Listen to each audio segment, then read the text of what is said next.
So I think we're about to see something on the level of Epstein, Weinstein to the power of 10. From members of the royal family to Grammy and Academy Award winners, we're breaking down all the A-list celebrities named in court docs against P. Diddy, along with some startling accusations. First of all, that entire filing was just gasp-worthy. I'm not seeing a scenario where he can escape liability, criminal liability. He's been known for years as a renowned rapper, producer, and label executive who goes by the names P. Diddy, Puff Daddy, or his legal name, Sean Combs. Whatever name you want to call him, he's no stranger to legal troubles. Just this week, both Diddy's homes in Miami and Los Angeles were raided by Homeland Security. According to former prosecutor Melba Pearson, they're likely looking for some specific evidence. The feds are doing raids at 3 different homes of P. Diddy, including his homes in California, in Florida, and in New York. And what I think they're looking for are videos. So basically, P. Diddy had a habit, allegedly, based on told to us through the filings by Cassie Ventura. They have all said that he had a habit of liking to video either him abusing other people or forcing other people to abuse each other for his pleasure, and would record all of that. So I think those are some of the things that the feds are looking for. I think they're looking for other types of evidence to corroborate the statements that were made by Little Rod, by Cassie Ventura, and the other people have come forward saying that he did abuse them. So they're looking for corroborating evidence and basically the building blocks to put together what will end up being a massive, massive, massive criminal case. So far, Diddy hasn't been arrested, but he has already faced his fair share of legal issues. Last year, Diddy's ex-girlfriend, Cassandra Ventura, who you probably know as singer Cassie, accused him of sex trafficking and sexual slavery. She alleged that Diddy raped her and beat her so severely that she was bruised. Cassie also alleged Diddy made her have sex with prostitutes and recorded it on video. She also says he forced her to carry a gun. Cassie sued him under New York's Adult Survivors Act and settled with Diddy outside of court just one day after the suit was filed. Joy Dickerson-Neal also filed suit against Diddy under the Adult Survivors Act, accusing him of drugging and sexually assaulting her back in 1991 when she was a college student at Syracuse University. Diddy was slammed with yet another lawsuit last month, this time brought on by music producer Rodney Jones, also known as Lil Rod. The 73-page lawsuit lays out dozens of allegations against Diddy, including that he forced Lil Rod to hire prostitutes and have sex with them. The court doc also claims Diddy himself assaulted Lil Rod, but that's not the only bombshell allegations revealed in the detailed documents. Lil Rod doesn't shy away from publicly naming other celebrities he says assaulted him.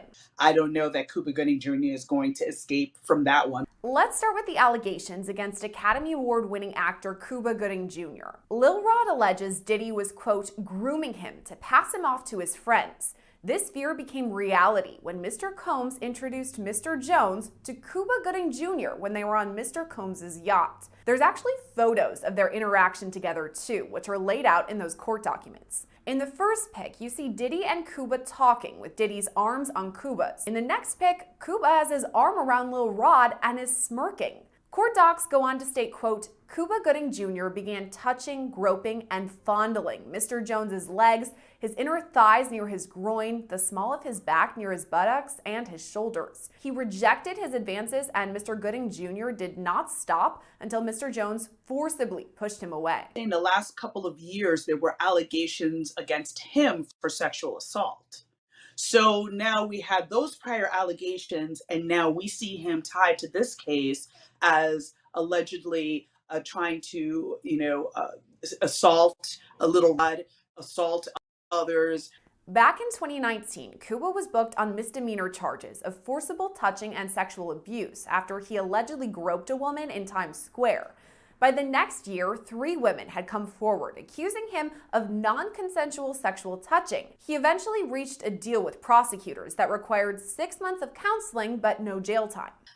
I'm getting the feeling where there's smoke, there's fire. right? Because now we have two different instances where you're accused of the same type of behavior, years apart.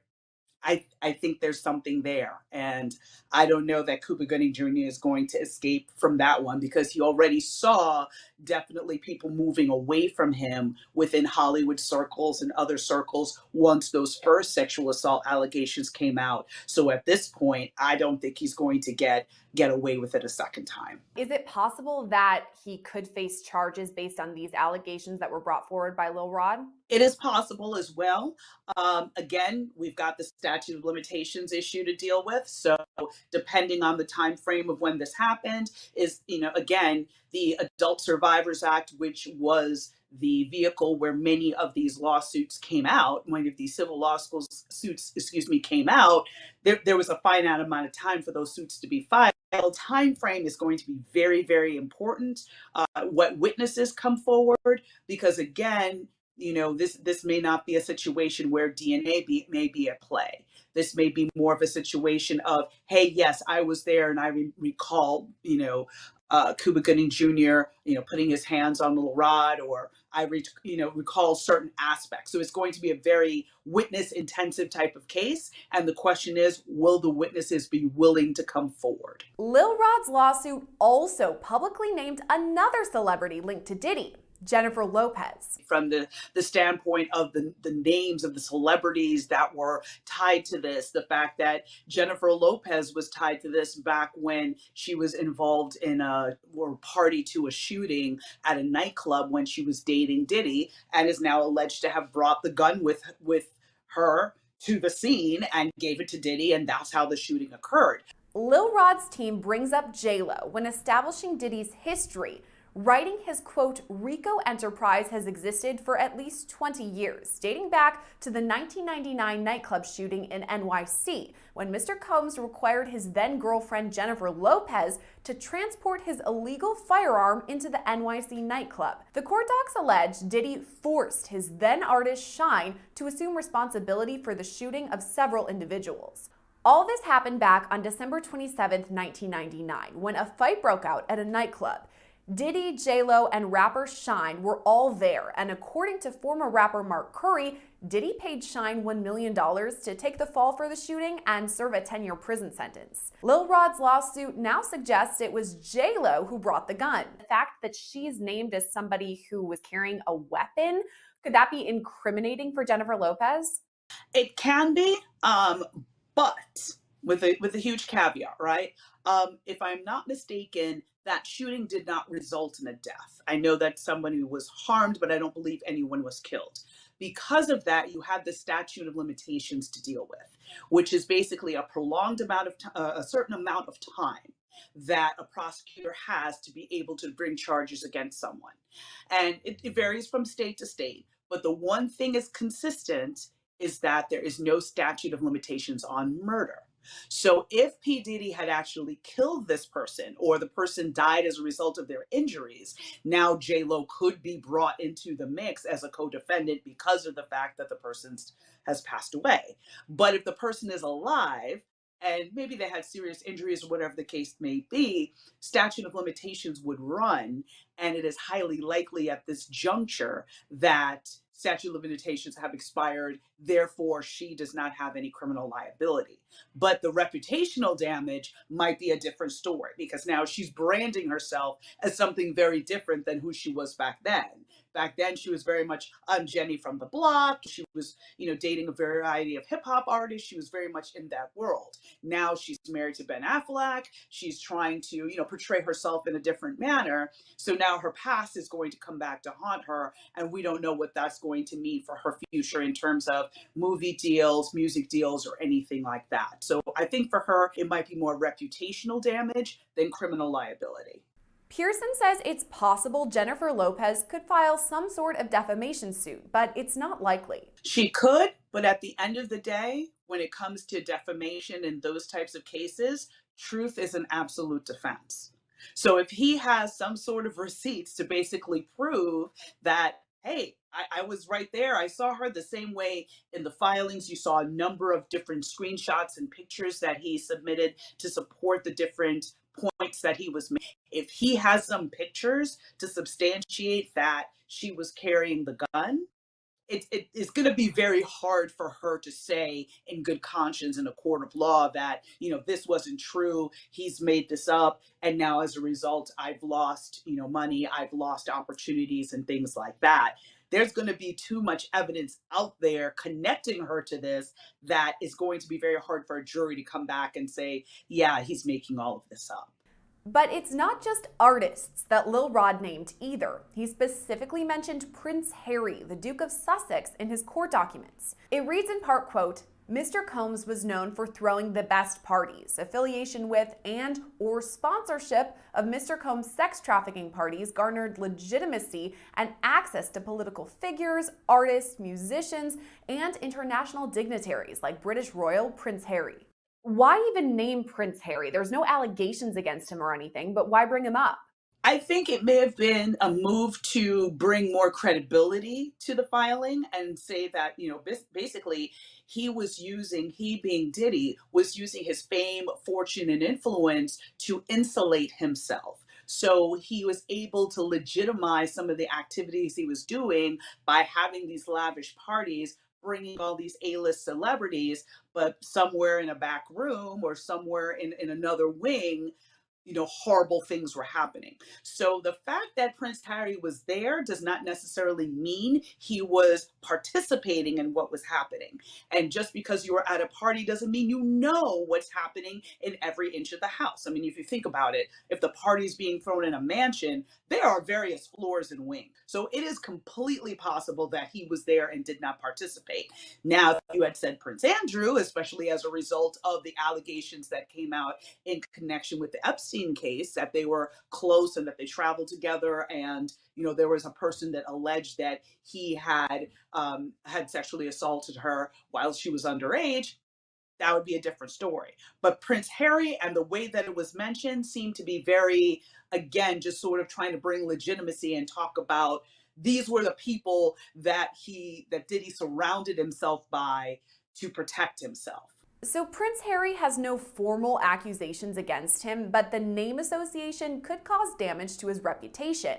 Even so, Pearson says it's not likely he files any sort of defamation suit. It's possible that Prince Harry may be able to preserve his reputation. But again, just in light of everything him and the Duchess of Sussex, Meghan Markle, have been through, I truly really hope that he's able to completely distance himself, maybe make a statement, because again, since he's not necessarily under the umbrella of the royal family directly, so in other words, Buckingham Palace would not be releasing a statement on his behalf. It would be him releasing a statement and saying, yes, I went to X party, but no, I never engaged in any inappropriate behavior or other details that he may see fit to share.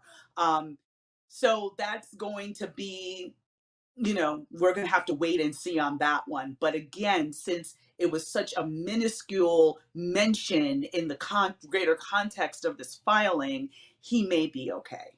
Pearson compares Prince Harry's association with that of President Bill Clinton, who'd been seen with Jeffrey Epstein before his arrest. And there didn't seem to be much said around him actually engaging in activities, more that he was present at the parties. So I don't recall seeing a lot of fallout on the part of President Clinton from that association. Speaking of Epstein, Lil Rod's court docs draw a parallel between Diddy's alleged crimes and Jeffrey Epstein's. Epstein died by suicide back in 2019 when he faced numerous charges of sexual assault over the course of multiple years. His longtime companion, Ghislaine Maxwell, was charged and found guilty of sex trafficking in relation to her time with Epstein. She's currently serving out a lengthy prison sentence. Lil Rod compares Diddy's chief of staff, Christina Cahorum, to Ghislaine Maxwell, saying she ordered sex workers and prostitutes for Mr. Combs and ordered and distributed ecstasy, cocaine, GHB, ketamine, marijuana, and mushrooms to Mr. Combs and his celebrity guests who were present on his rented yacht and in his homes in LA, NYC, and Miami. None of these cases, when you have these high-profile people that have been using people over years, none of these cases happen without a handler. R. Kelly had a handler. Epstein had a handler. Weinstein had a handler. Everybody has in those scenarios of those powerful people, powerful men that are abusing other people. They have someone that does their dirty work. And it's usually not only just one person, it's several people who may have different duties. So again, seeing this woman being his handler, being the person to get him drugs, being the person to procure sex workers for him, being the person to basically be on cleanup duty in case of covering up or silencing people that might want to come forward. That's not unusual, and she is also going to bear the brunt of criminal liability, just like Ghislaine Maxwell did, and basically had to take the entire brunt of the criminal justice system alone because of the fact that Epstein committed suicide and was not able to be held accountable. And according to Pearson, Diddy and many of his associates will likely face federal charges, but it's not totally clear when.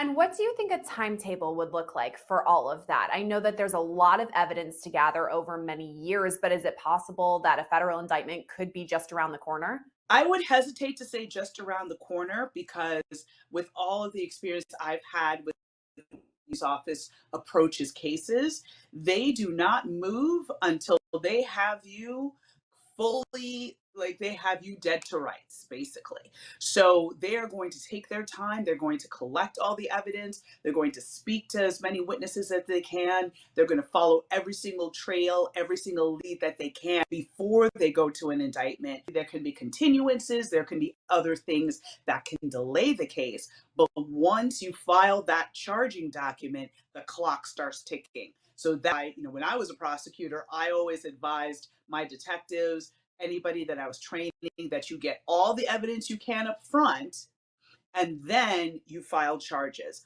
So when is it possible that we would actually see him being arrested or facing any of these indictments? Could it be months down the line?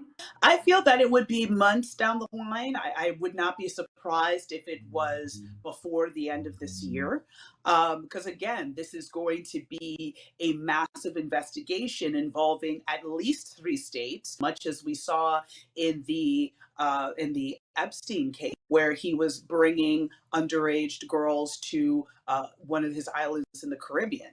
And there have been some allegations of things happening on planes, things happening on trips. So there may be additional locations that may need to be searched and additional witnesses that may need to be spoken to in order to get a full picture for what charges would be appropriate and what would be the best path forward with this case. And it's possible Diddy serves a lengthy prison sentence for all this if he were to be convicted in criminal court. If this does happen, that P. Diddy is indicted. I know in R. Kelly, we saw quite a large sentence for him. What could P. Diddy be facing if he is convicted of eventual indictments? Yeah, well, it all depends on what charges are brought and how many counts of each charges are brought, right? Because for each charge is usually one victim or survivor attached to that charge. So if the U.S. Attorney's Office is able to pull together 15 survivors, right, and they're willing to come forward and testify, you may see 15 counts. So the question will be, if he's convicted, will all those counts run concurrently, meaning at the same time, or would they all be consecutive?